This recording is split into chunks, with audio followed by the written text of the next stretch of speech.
because I felt like my life as I knew it had ended, like my safety, my sanity. Hmm. I always felt safe in Atlanta. Even in a robbery, I would be able to just give them the stuff, they'd leave me alone, it wouldn't be a big deal. But that was not the case. Hmm. I do know that it goes up every single season. Hmm. And I Oh, was making more as a friend than I made on season one. A lot wow. more. I actually said, if you get rid of her, I will come back.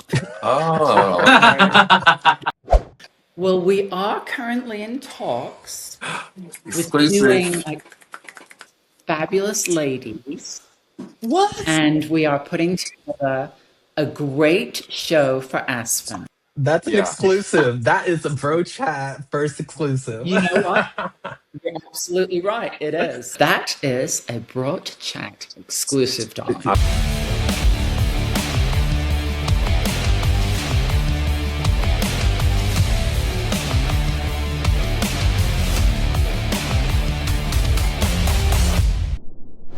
Kari, we're so happy to have you. Brocha is honored to welcome a Married to Medicine OG, the Queen of Class, and the author of the powerful new memoir, From Attitude to Gratitude 15 Practices for Transforming Pain into Power.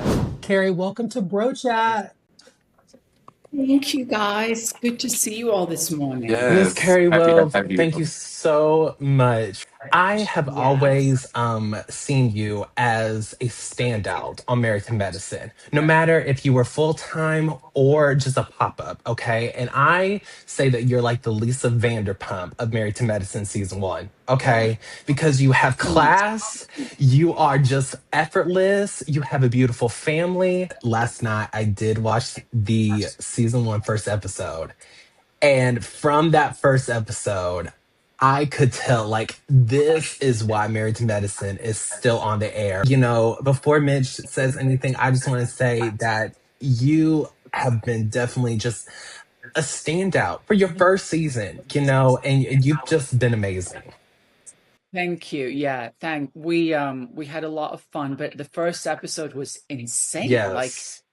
I called Quad afterwards and I said, were you really offended by what I said? I am so sorry. I didn't mean to say psychologist instead of psychiatrist.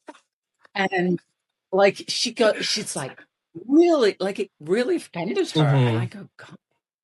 Anyway, we got beyond that, but it was insane how that night unfolded. Insane. Hmm. Mhm. Hi, Kari. Hello. Izzy, one of the co-hosts of Bro Chat. I'm from Guam. You know, Thank you for joining us today.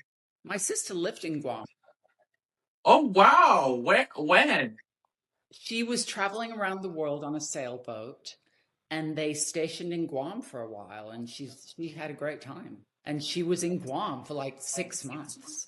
That's Yeah. so awesome because when I got on the show back in 2023, nobody knew about Guam, and we're a U.S. territory. And you're still there.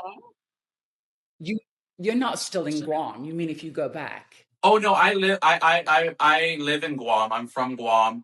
I live here full time. I Oh, so am. you're in different places. Yeah, Kari, we've We've never never met met each in other. person. We started our friendship on Brocha.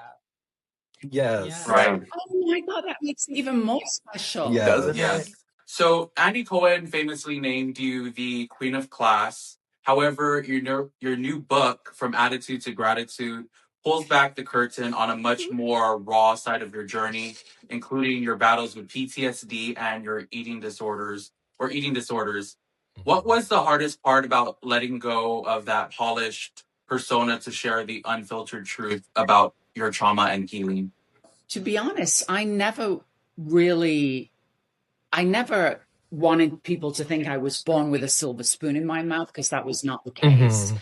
I think that was the misconception on season one of Married to Medicine. Everybody saw me as this British person, elegant, had all this stuff, house, all the trimmings that go with it. Hmm. And they assumed, oh, she must have had the most amazing life and she must have been so privileged. And granted, I had some privilege, but I grew up very middle class.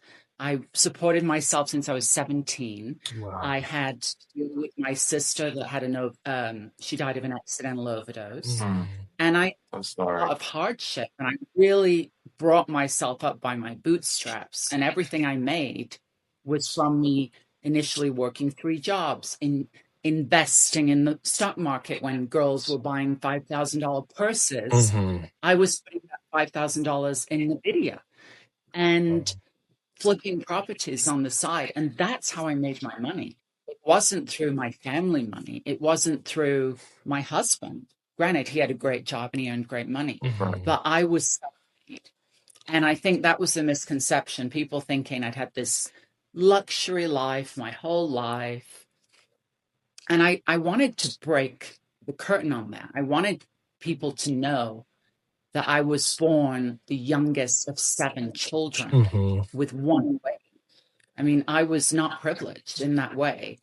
So I wanted to be raw, I wanted to be authentic, and I wanted people to know the real me and break the misconception from season 1 of Married to Medicine.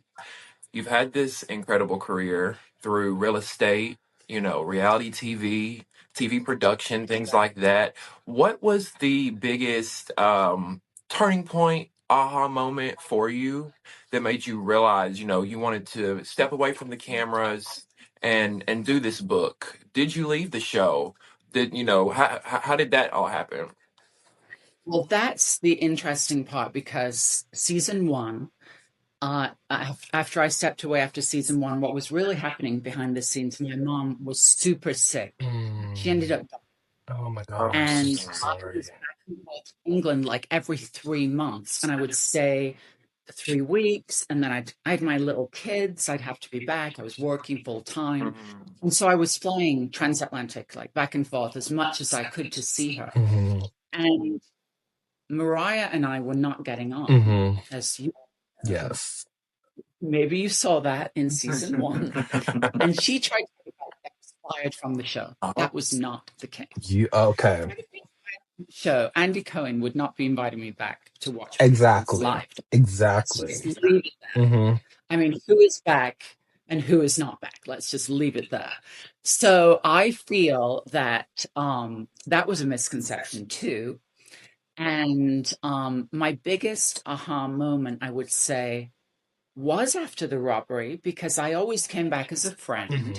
I loved to support what the ladies were doing. Every time they would start filming, I would get invited to all the events, and I would be able to sort of pick and choose what I went to. And the after the robbery, I completely stepped away. I didn't want to go back at first because I didn't want them to know where I lived. I didn't want them to come and get me. I'd seen their faces. I thought they were going to kill me. So, until they were captured and the trial happened and everything, I didn't feel safe doing anything publicly. I was really concerned for my life, for my family's life, and our well-being. And so that was like the moment of, none of this is worth it. The only thing I need to focus on, and the only thing I wanted to focus on at that time, was to be safe. And I got completely paranoid. I was like not myself. I was living very afraid of everything. Like, I would have an exit plan when I went out. Even at home, we don't have guns, but I had a baseball bat under my bed.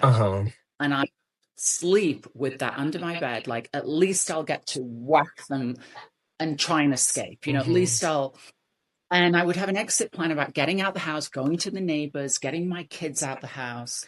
And it was just, I was psychotic. Can I ask a follow-up real quick? I want to make sure we got this and it didn't go out. You said that was it a misconception that Mariah had got, like a rumor that she tried to get you fired from the show, or she did try to get you fired from the show? She probably did try to get me fired from the show. I do not doubt. But she didn't get me fired from the show. I was still invited to go back and do things, and I chose to go back as a friend. I chose the event where she's asking me, like, who invited Kari Wells? Heaven, production invited me. I was against, but it was just a misconception that she tried to make into a storyline. And it wasn't the truth. But yeah, behind the scenes, I'm sure she tried to get me fired. Do you think, Miss Carrie Wells, do you think that if you stayed on the show on season 2, do you think that we wouldn't know Heavenly or Lisa Nicole? No, I think Heavenly was already a very strong. I mean, she was at the party at my Mm-hmm. house. Right. She was involved from the beginning. Yeah. Mm-hmm. I'm not sure about Lisa Nicole. I can't speak on that, but Heavenly was always a part of the group. She was always, there. Mm-hmm. And it was, I think what happened was great. I was so happy to step away for season 2. Mm-hmm. But I was also happy to go back as a friend. And I think the misconception was always that she got me pushed out. That wasn't the case. Mm-hmm. Well, Kari, your book is so much about reclaiming your personal agency from attitude to gratitude. And everyone looking in the description below, you can tap the link and you can take a look at the book there and make that order. It's in the link below. And it's fascinating for us to circle back to where we first met you. We've been talking a lot about Married to Medicine. How exactly were you casted on Married to Medicine? Yeah. Yes. Yeah. So they had originally somebody reached out to me to introduce me to Mariah because they wanted wives of doctors. Uh-huh. And it was Mariah's concept. She came up with the concept. It was going to be called the Doctors' Wives Club. Yep. Mm-hmm. And we filmed a sizzle reel. She put it out to production. And really, she got it lifted off the ground. It was her baby. Mm-hmm. And then they decided through the year of putting it all together to make it Married to Medicine. It kind of took on a different theme. One of the girls that was going to be in dropped out. And then we brought in Quad. No, we brought in, I think it was always going to be Jackie Simone, me, Mariah, Quad, Toya. Yeah, obviously Jackie and Simone knew each other, Mariah and Quad and Toya knew each other. And I was kind of brought in as the outsider. Mm-hmm. And we all hit it off, some more than others. And I'll never forget Dr. Jackie walking into the party to see Yes. hose with Sanity. I know. I lived for that part. With Sanity. It was devastated. I remember when she said it, I was like, this is going to be a fun night. Mm-hmm. Very. But that was her deeply offensive moment. She'd seen it all, but hose with Sanity. Kari, we're seeing a lot of folks make a return to Bravo. Like we have Nene Leakes coming back into the Bravo family. Do you think we'd ever see Mariah come back to the Bravo family? Mm-hmm. I would hope so. I would hope. In my book, I write about forgiveness. I'm all about second chances. I think I would love to see that. Mm-hmm. I don't know if that's possible. I don't know the personal story of what happened, but behind the scenes, and you read things, but you never know if it's true. Yes. So I really don't know what happened. But I will say, yeah, I'd love to see that. She was great on camera. Absolutely. She was a great character. I mean, her and Quad were epic together. Yeah. And I will say I did enjoy watching with a little bit of popcorn when they had their falling out. I was after what they put through. You were like, I'm not involved, but I'm gonna watch. I was like, I'm not hating this moment. Get off your chariot. Yes. Oh my God. It was, yeah. I was there for that. Wow. Yeah.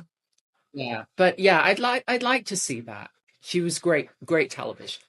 The fans feel like, there's this void there, obviously, with her being gone. Do you know, or do you have any tea from talking with the other ladies in the past while filming? Did they know anything about, as far as her exit, did she leave on her own? Was this a production thing? Do you know? I think it was more production. What happens with these shows to continue, Mm-hmm. you have to, we all have falling outs. Yes. broken down, blazing arguments, and then we get back together. Mhm. And if you don't get back together, there's no filming because you are no longer friends with that person. You refuse to film with that person. Mhm. And I think that happens. I'm not saying if that's what happened with Mariah, but it became too sort of toxic. And a lot of I wasn't there for that seasons, and a lot of them I know didn't want to film with her. It became like a thing. Mhm. So I think that's what happened. I think it just, you have to have forgiveness. You have to have some kind of getting past what Yes, happens. absolutely. Otherwise, what message are you giving people? The message I do love about the show is they do come back together and support each other when something terrible has happened. Yes. And everything sort of takes a back seat when something terrible has happened, and we all come together and we all say, you know what? Even though we argued, even though we had problems, even though I called you this, that, and the other, Mhm. I'm really sorry about this. Because that's the bigger picture. Yes. The rest of it is entertainment. It's not that we don't feel those feelings and say those things and mean those things. It's secondary to the bigger picture of a friendship and a relationship. Mhm. And why Now, didn't and Kari, why didn't you return for season 2? Was it your decision to not return for the second season? Conflicts with Mariah, and I said I didn't want to film with her. And I actually said, if you get rid of her, I will come back. Oh. But then I forgave her and I did come back because they didn't get rid of her. Obviously, she's great television. Mhm. But there was so much going on with my mom. I was kind of over it at that time. Mhm. It would been season 1 for me had been really hard. Yeah. I felt I was depicted as a snobby little bitch, and I wasn't that person. And I just felt, I'd done a lot of great stuff in that season they didn't show Mhm. because for a long time, then you have to pack it into a 45-minute episode. Mhm. So you only have so much that they can show. And I don't know who decides what's shown. Obviously, they continue the storyline. Mhm. And so I'd done great things, never got shown. And I was just like, I'm done. I'm kind of over this right now. Mhm. I didn't need the money. Like, it wasn't a big pull for me financially. Mhm. And I had a lot going on, and I just was like, I'm going to take a step back, see how season 2 unfolds. And I wasn't even sure there would be a season 3. And then when there was, I was like, this is great. I'm still friends with the ladies. I'm going to go to the events I want to go to. Mhm. I'm going to support them in events that I want to support them in. And that's how I was able to continue as a friend. Wow. Looking back, do you regret that ultimatum, or was it important boundary for you? Yeah, I kind of do regret it because I was acting I was so hurt at the time. Mhm. I was hurt about how the reunion unfolded, how Quad and Mariah kind of ganged up on me and never accepted my apology. Yeah. No matter what I did, Mariah would not forgive me. Mhm. She would not forgive me. She wanted me gone. Mhm. And so I felt there was no moving beyond that. Mhm. And so I was like, fine, I'm not going to argue with that. I'm going to be gracious. I'm going to continue doing what I love to do in my life and just see how it all unfolds. But the producers always loved me. Andy always loved me. Yeah. The other ladies always loved me back. So it was just the conflict I was having with Mariah at the time. But yeah, I do regret that. She and I made friends. We made peace. Mhm. I saw her side of it. She saw my side of it. And in season 3, we came back I didn't even know she was going to be. I came to Toya's birthday party. I didn't even know Mariah was going to be there. And I walked in and we both just started laughing. Like, it was Good. nothing had Uh-huh. friends again. We'd gotten over our pain. Mhm. And that's what it was. It took time for us to get over our pain. We were both wounded. Mhm. Yeah. And I'm sure she was very wounded Mhm. by what happened. And I think that's the thing. If you're not able to get over that pain, there's no moving on from it. Mhm. Who are your Now- closest Who are you closest with from the cast? It looks like everyone. I was closest with Toya Mm-hmm. because after the fight scene, I really saw her vulnerable side. She was in my bathroom bawling. She was really hurt. Mm-hmm. And she was kind of blindsided as Mariah was. But I had taken Toya's side because Toya came to me immediately the next day, Mm-hmm. called me, apologized, wanted to write a check for all the damages, which I didn't Wow. accept. But she was there like, I am so sorry. And I didn't get that from Mariah because Mariah thought I had instigated her being thrown out, Mm-hmm. which was not the case.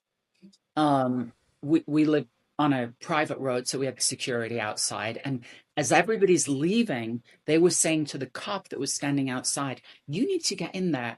There are women killing each other. That's what people had said to the Oh, cop. wow. I wasn't even there.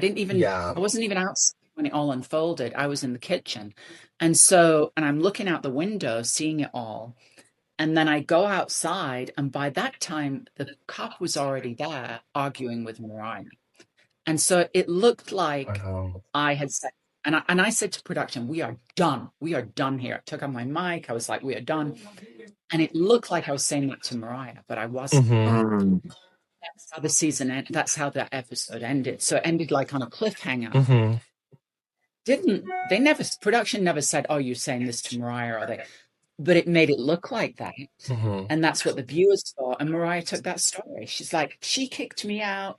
I didn't kick her out. No. The cop kicked her out Mm-hmm. when she was arguing with him. Wow. And that unfolded between the two of them. I was in the kitchen. Toya was in my powder room, which is right next to the kitchen, with Simone bawling, her hair everywhere, cut scratches. She's like crying her eyes out. I was trying to control everything all at once. Mm-hmm. So yeah, that was a misconception. Speaking of Toya, because y'all came into season 1, like, in my opinion, thick as thieves. Okay. And with season 12 now airing, do you think that Toya has been heavily involved with the tension between Dr. Simone and Dr. Heavenly? And in your opinion, is Toya further fueling the drama between them, or is she simply trying to hold her friends accountable for their actions? I haven't watched all of the scenes, but from what I know about Toya, she will often try to do what she feels is like the right thing, but it often fuels the fire Mm-hmm. because she does it in a way that's very blatantly, she's honest. She'll come out and say it how she sees Mm-hmm. it. Can sometimes be very hurtful to certain people. And also, sometimes it's better to let people figure it out between them, because when, three is a crowd, you get someone else's opinion, and then it's she said, and blah, blah, blah. Mm-hmm. And it creates this vacuum of just gossip, and then it blows up because somebody hears what someone else has said. And it's happened time and time again. And it's always when there's three people involved. Mm-hmm. So I think she might try and make peace, but there's a lot of tension there. And what you have to also understand is when you're arguing in whatever season over whatever topic, Mm-hmm. there's all the past hurt that's still brought in that you've forgiven them for a little bit, but it's still, you It remember. lingers. Yeah, of course it Mhm. does. And it's so hard to completely wipe the slate clean. Yes. So whenever a person's saying anything, it's coming with all of that Mm-hmm. from that you are bringing into the room. Right. It's hard not to. Yeah. Absolutely. You being on season 1, and we know you and Dr. Wells do not need the money, do not need the coin. We know everything is fine over there in your big, nice, pretty house in Aspen. But if you can't disclose this, I understand. But can you disclose what you guys made season 1? And do you ever think about what these girls are possibly making now, 12 years later? Mm. Oh, Yeah. oh, sip the tea on that. Sip the tea on that. Okay, all right. I cannot disclose what we made on season 1. We do sign NDAs. That's all business. You can't disclose it. Okay. But I do know that it goes up every single season. Mhm. Oh, And I was making more as a friend than I made on season 1. A lot Wow. more. And as a full-time cast, because that goes up too. Mhm. And they are making a lot. They are making a lot of money. So the rumor that the friends of don't get paid is not true. Some do. It depends if they feel you are giving enough and they want you enough for you to say, I'm not doing this for free. You know, Right. my time's valuable. And so it depends. And I think with me being cast previously, I had that contract. And so, Yeah. yeah. Well, it depends on what you're bringing, pretty much. Yeah, it depends on what you're bringing. Gotcha. And I was bringing it. So, yeah. Mhm. I love Dr. Heavenly. I work in the political arena here on Guam, and this question is about Dr. Heavenly. She is known for her very direct approach to friendship and drama. Looking at how she handles conflict, do you think her specific style and personality would be good for Congress? I worked with her a lot prior to the last election. We did a podcast every couple of weeks, trying to warn people about some of the things that have happened. I don't think people took us seriously enough. Like all of the things that are now in place are kind of far worse in many ways than what we want people would happen. Yes. With Project 2025 and various other things. And so I think she's very knowledgeable. She is a great businesswoman, and I think it would be great. She might have to button it a couple of times. She might have to check her pulse a couple of times and have a fan to cool herself down a couple of times. But I think we need people like her. Mhm. Just say, I'm not going to, get into what I think about our current president, but Yeah. there's a reality television personality. Mhm. And a lot of what we're seeing right now is playbook reality television. I think we fight fire with fire, and we need people like her to be authentically bringing people to bring people into place with honesty about what is happening.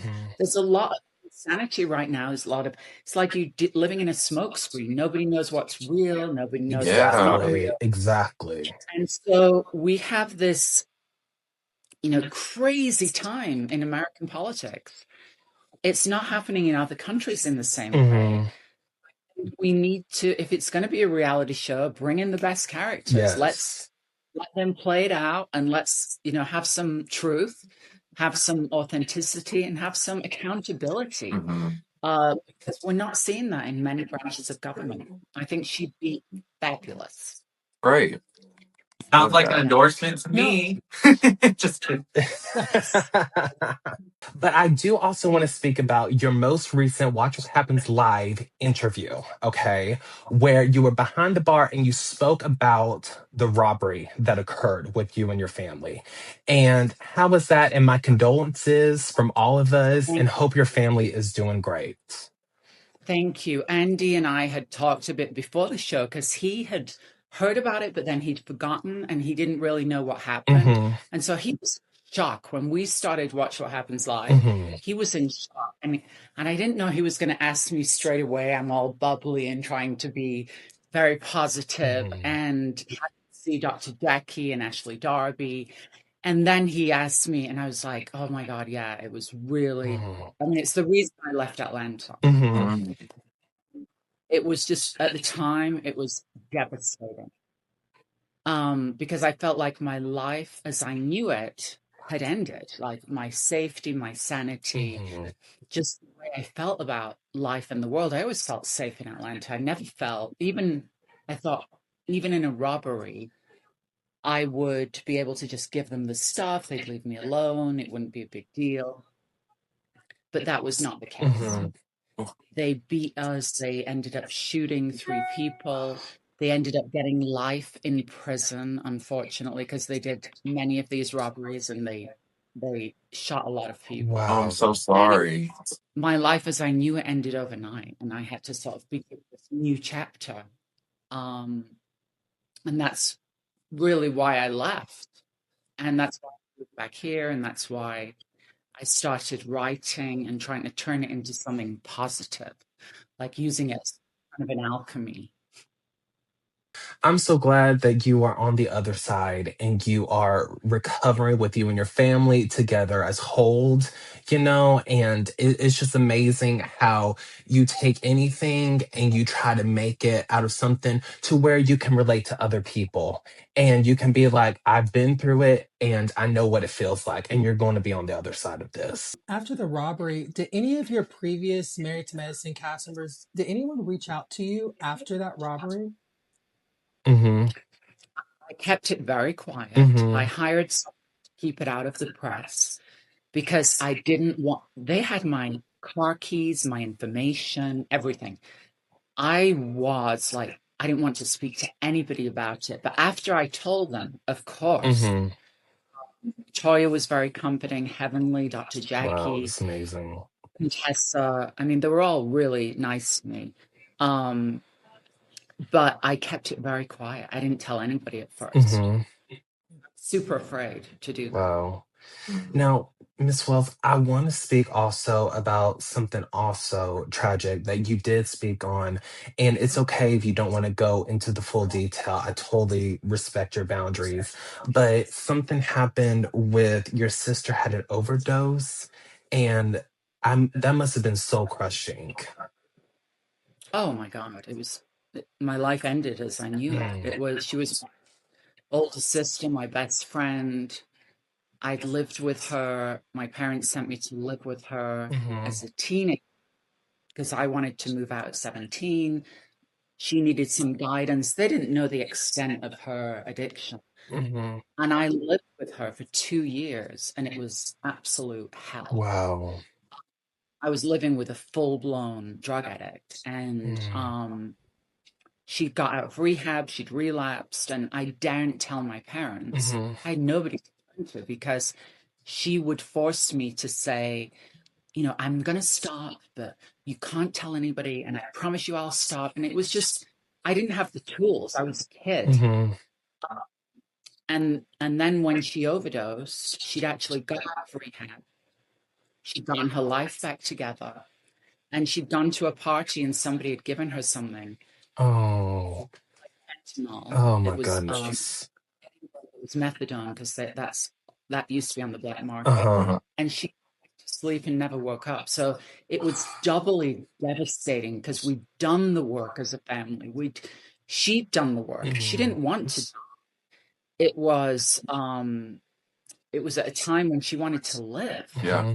But it was, like many people we've lost to fentanyl and other drugs where they just, they take too much. And the thing with fentanyl, a pin drop amount can be okay, but a pin drop plus half a pin drop can kill you. Yes. So the lethal dose Mm-hmm. took her out. I'm so Rest in sorry, peace to her. because I'm sorry. so many Oh my God. celebrities, I mean, especially Serena, I mean, she said that she got, there was something in her drink, and then Bad. what happens yes. is there were traces of fentanyl and everything. So it's just so uncomfortable and She so was disheartening. Yes. like it, because it can, that's the thing, what they call lethal dose. The tiniest amount can be okay, and a tiny bit more will kill you. Mm-hmm. So what happened to her is super serious. I mean, anybody out there, fentanyl. I've lost friends to it. I've lost, kids to it. Like, it's horrific. Now, I want to go on a brighter side because you have so much to give and so much to offer. And one thing I want to say is, how has the definition of the success of season 1 of Married to Medicine changed to now you being a published author and a philanthropist? I think, first of all, Andy on Watch What Happens Live asked me, he goes, did you imagine that we would be on, what are they on now? Season 12? Season 11 or 12, yes. Did you ever imagine? I got Andy, when we started filming, I didn't even think we would get to the end of season 1 because chaos and there was so much insanity happening, especially after what happened at my house. I thought that would shut it down. No one would film anymore. We were done. And it just rose. Mhm. And it's a testament to a lot of the characters that have maintained authenticity and been able to like open up and share their lives and their stories. Mhm. And also, I think the viewers are interested in seeing Married to Medicine. You know, it's the only show, the Atlanta one, that has been successful. They tried to do others, it didn't work. And so it's a testament to the characters, it's a Mhm. testament to the cast. And I think, yeah, I never thought it would go this far. Mm. And then for me, definitely, I had a platform in acting, a little bit in acting, more in modeling. Uh-huh. But yeah, it gave me a platform. I'm grateful to Mariah for that and to the production that put it on. But yeah, it's been a super successful show for all these years. It is kind of shocking. Now, Yeah. Kari, before you go, I need to ask this question. Now, with your strong relationship with the network, would you be open to returning to Bravo either on network? Would you be open to returning to Bravo either on Married to Medicine or The Real Housewives of Aspen? Would you be open to returning to Bravo? Well, we are currently in talks with Exclusive. doing something in Aspen Oh my that's going god. to be fabulous. Ah. So stay tuned. It's not going to be quite soon, but it's in the Mhm. works. Fabulous ladies, What? and we are putting together a great show for Aspen Oh my to gosh. pull back on the Billionaire's playground Oh, I and love show it. you I love it already. Oh. in our mountain town. You got it sold And already, Kari. Oh my it's going gosh. to be stunning. I'm Yes. so excited. It'll be yours truly, as well as some other fabulous. That Yeah, is with a you absolute headlining. jaw drop. That's an Yeah. exclusive. That is a Bro Chat first exclusive. You know what? You're absolutely right. It is. And I can't say any more at the moment, but that is a Broad Chat exclusive, darling. I would. Thank That is you. exciting. Yes. Yes. Yes. Kari, Yeah. thanks for Housewives joining of the Aspen. Bros. Thanks for joining the Bros. We're so happy that Thank you're you with so us. much. I love you, bros. Thank you for your time. Yes. All of the places. I want to hear. So you're in Guam. Where are you all? We're in the North South. Carolina here. North Carolina. Mm-hmm. And I'm in Alabama. wow. Yes. Yeah. And Kari, I created this whole brotherhood. I'm in I Georgia. love it. You're in Georgia. So you're all, God, I love that you can all get together Yes. through Yeah. this network. Hey, Kari, It's we fabulous. had a bro on here, longtime bro who was from London. Mm-hmm. Oh, Yeah, he's lived in London. Yeah, we've had quite the cast of characters come through. wow. Well, I think it's fabulous you all get together. I love it. And I think, thank God for technology. Otherwise, we'd be really struggling to put this together. Absolutely. I'll keep you in the loop about what's happening in this town, but it's going to be fun. Oh, Yeah, you'll have to come back. yes. Yes. Absolutely. Oh, I enjoyed every minute of it. exclusive as soon as I have more information. Come Awesome. While you're on. looking in, make sure you tap the link below to purchase Kari's new book, From Attitude to Gratitude. Tap that link below, and we will see you again next time on Bro Chat. Thanks for watching. Yes. Thank you, Bye. Miss Kari. Thank you, Miss Bye. Kari. Bye. How the hell are you not going to show up for your best friend? When you were sitting there calling Heavenly a busted can of biscuits, did she not Oh. sit there calling She Heavenly did. a She busted did. can of biscuits? So don't come at me now when I'm having problem with homegirl and now you can't have my back. Eric, this is not Dr. Jackie's conflict to resolve. This is none of her business, not her conflict. And Dr. So then Jackie shut up. Dr. Jackie, I won't. No, not you, her. Oh, Yeah, Like, yeah. oh, oh.